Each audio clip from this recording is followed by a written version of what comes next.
As the storm of layoffs swept through the office, Harper sat calmly amidst the chaos, her heart pounding with a mix of fear and relief.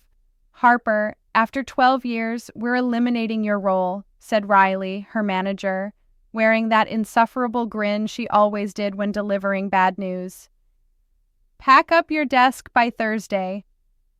The HR representative sitting beside Riley nodded with a solemnity that felt rehearsed, as if this was some tragic, unavoidable circumstance rather than a calculated decision to cut costs. Harper sat there in the sterile conference room at Apex and Monroe Marketing Group, looking at these two women who believed they held all the power. Riley Stanton, her manager for the past 3 years, had never grasped the intricacies of Harper's work. To Riley, Harper was just another expense line on the budget sheet. The HR woman kept glancing at her watch, likely eager to move past this unpleasant task. "I totally understand," Harper replied, her voice steady and professional. The words flowed easily because she had been rehearsing them for months. Riley blinked, clearly expecting tears or protests or some dramatic reaction. "Well, that's good. We appreciate your professionalism about this." Riley shuffled her papers, looking almost disappointed that Harper wasn't falling apart. Her name was Harper Quinn. She was 50 years old, and she had just been let go from the only job she had known for over a decade. But what Riley and her HR sidekick didn't realize was that Harper had been preparing for this exact moment since the rumors started circulating 6 months ago. While they thought they were blindsiding her, she had been 3 steps ahead, quietly building her exit strategy. The signs had been everywhere if you knew how to read them: hushed conversations behind closed doors, sudden budget meetings, the way upper management started looking through us instead of at us. Harper had watched this company eliminate entire departments before, and she knew the patterns. The writing wasn't just on the wall, it was emblazoned in neon letters. But here's what they didn't know about her. She wasn't just some middle-aged operations coordinator they could discard without consequences. Over 12 years, she had become the invisible backbone of this place.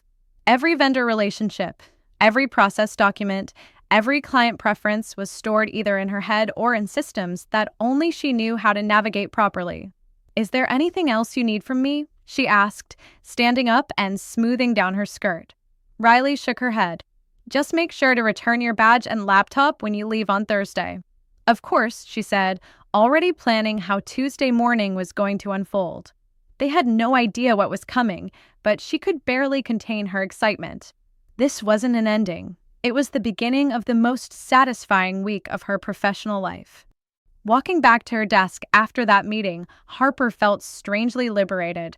12 years of her life at Apex and AMP, Monroe Marketing Group, and it was ending not with recognition or gratitude, but with a cold corporate dismissal. As she passed her colleagues' desks, she wondered how many of them knew what was happening. The office felt different now, like she was seeing it through new eyes. Her desk was tucked away in the operations corner, surrounded by filing cabinets and the constant hum of the printer.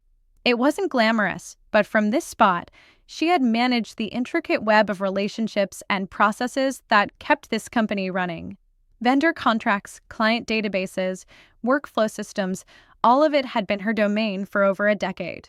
She opened her laptop and began what she liked to call her transition preparation.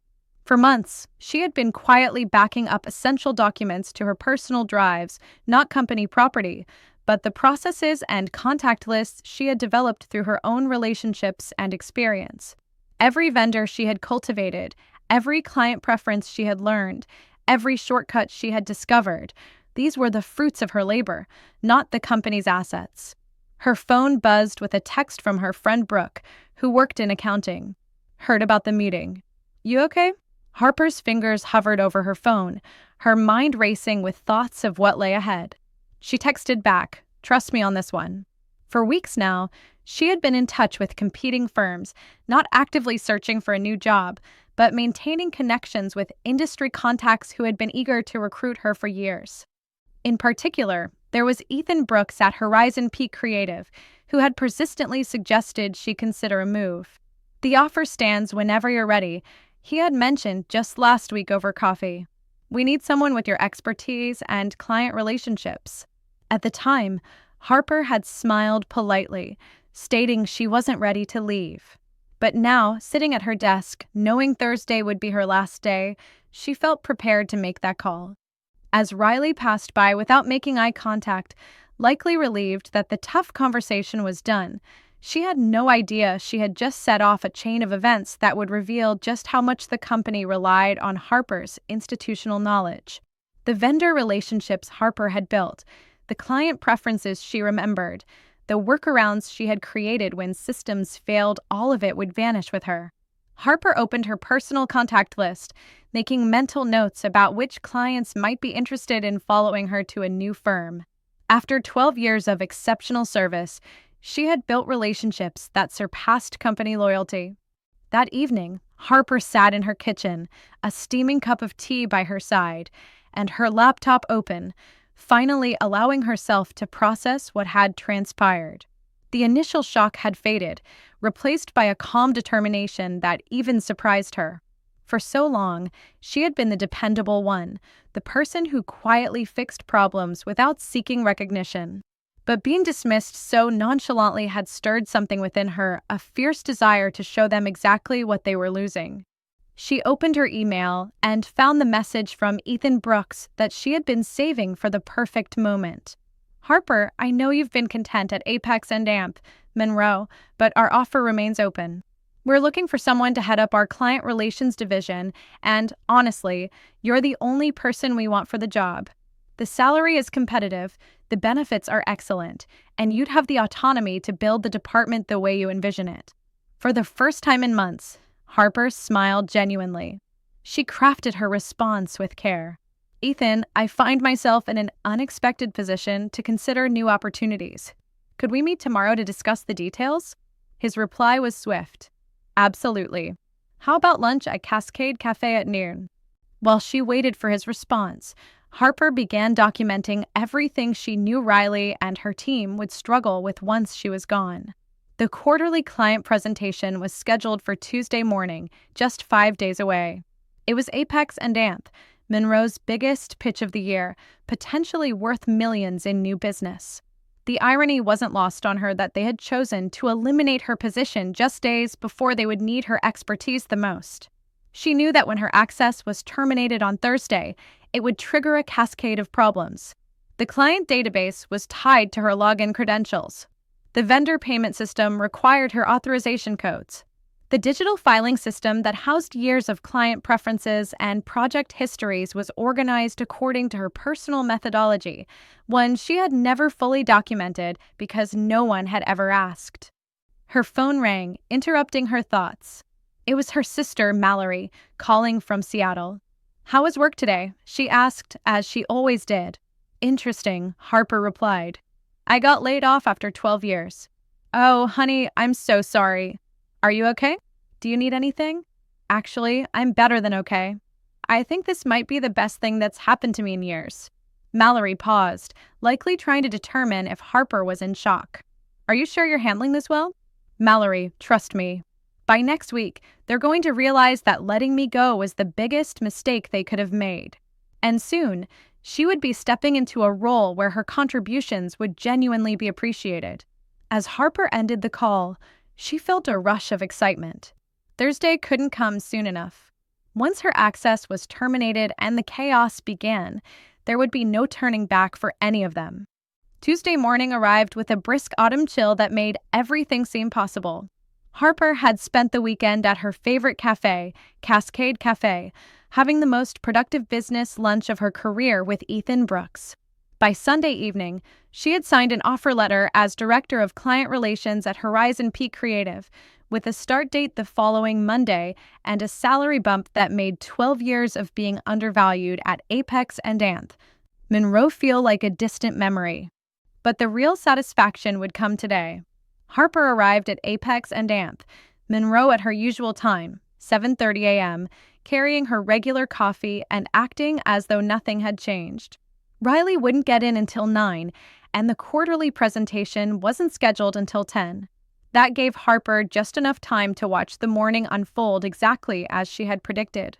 At precisely 8 a.m., When the automated systems began their daily routines, the first security alert would trigger. Her personal login credentials, deactivated Thursday evening, were tied to more systems than anyone realized: the client database, vendor authorization portal, digital asset library, and project management system. Each would lock down when they couldn't verify her access. Settling at her desk with her coffee, Harper waited. At 8:05, Brooke from accounting hurried over, looking frazzled. "Harper, something's wrong with the vendor payment system. It's asking for authorization codes that I don't have." That's strange," Harper replied, taking a sip of her coffee. "Have you tried asking Riley?" "She's not in yet." "Do you know what the codes might be?" Harper gave her a sympathetic smile. "I'm afraid those were tied to my access credentials. Since I'm no longer with the company as of Thursday, the system probably automatically locked them out." Brooke's face went pale. "But we have contractor payments due today." "I'm sure Riley will figure something out," Harper said calmly. At 8:15, Taylor from the creative team appeared at her desk, laptop in hand. "Harper, I can't access any of the client asset files for the Evergreen presentation. The system says I don't have permission." Harper nodded understandingly. "That folder was organized under my user account. You'll need someone with administrative access to reassign the permissions." "Who is administrative access?" Taylor asked. "Well, I did, but since my credentials were deactivated," Harper let the sentence hang in the air. Taylor looked confused and increasingly panicked. "But the presentation is in 2 hours. You might want to talk to Riley about that," Harper suggested gently. By 8:30, Harper's desk had become command central for a growing crisis. 3 more colleagues had come by with various system issues, all tied to her deactivated access.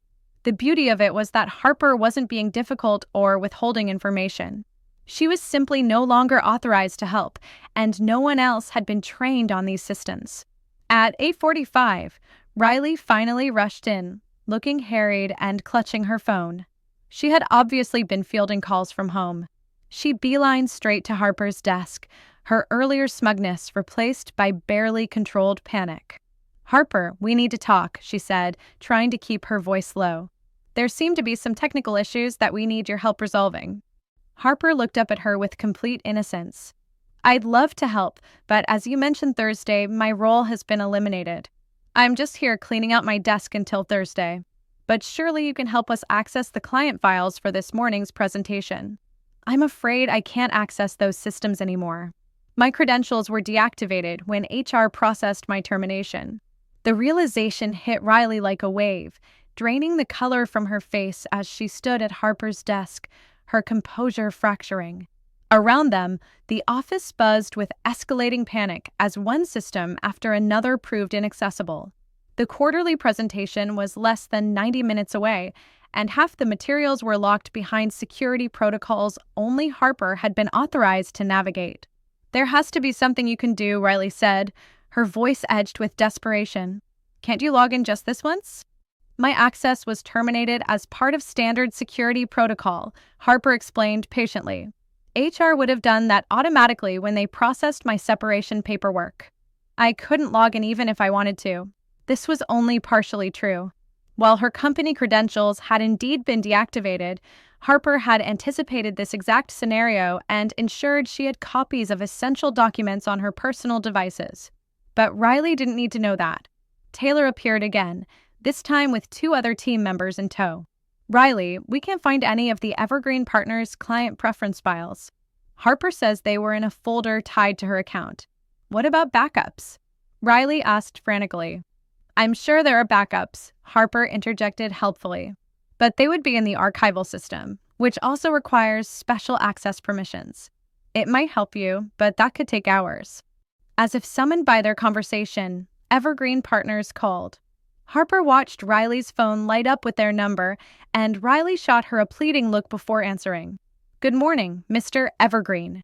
"Yes, we're very excited about today's presentation." "What?" "No, Harper Quinn is. She's transitioning to other responsibilities." "I understand you had questions about the campaign messaging." Harper could hear Mr. Evergreen's voice through the phone, asking specifically for her to clarify some details about their brand guidelines. Riley covered the phone and whispered urgently, "He wants to talk to you about their specific requirements." "I'm no longer authorized to speak on behalf of the company," Harper replied professionally. Company policy prohibits former employees from engaging in client communications. Riley's conversation with Mr. Evergreen continued for several more painful minutes, with her repeatedly promising that someone would get back to him with the information he needed. When she hung up, she looked like she might be sick. "Harper, I think there's been a misunderstanding about your departure timeline," Riley said carefully. "Perhaps we could extend your last day until after the presentation."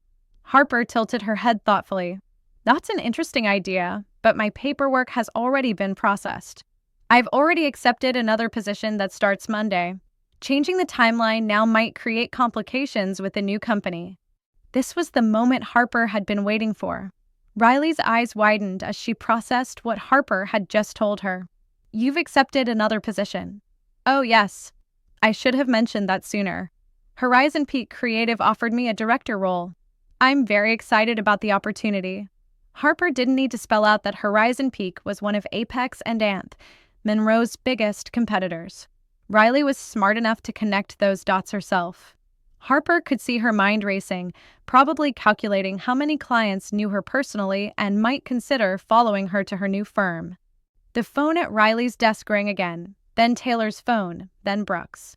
One by one, vendors and clients who had been accustomed to working directly with Harper were discovering that their primary contact had vanished without notice. And with each call, the scope of the crisis became clearer to everyone in the office. Except they still didn't comprehend the full picture of what was coming next. By 9:30 a.m., the office had descended into complete chaos. The office was a storm of chaos, with Riley juggling angry calls from clients while desperately coordinating with IT to restore access to critical systems. The Evergreen Partners presentation had already been delayed twice, and beads of sweat glistened on her forehead as she struggled to manage multiple crises at once. It was precisely then that Harper's phone rang, heralding an unexpected twist to her morning. "Harper, this is Isabella Ruiz from Evergreen Partners," the voice said. Harper recognized her instantly, the marketing director she had collaborated with on numerous campaigns over the past 3 years. "I heard through the grapevine that you're no longer with Apex and Anth, Monroe. Is that true?" Harper glanced around the bustling office to ensure no one overheard.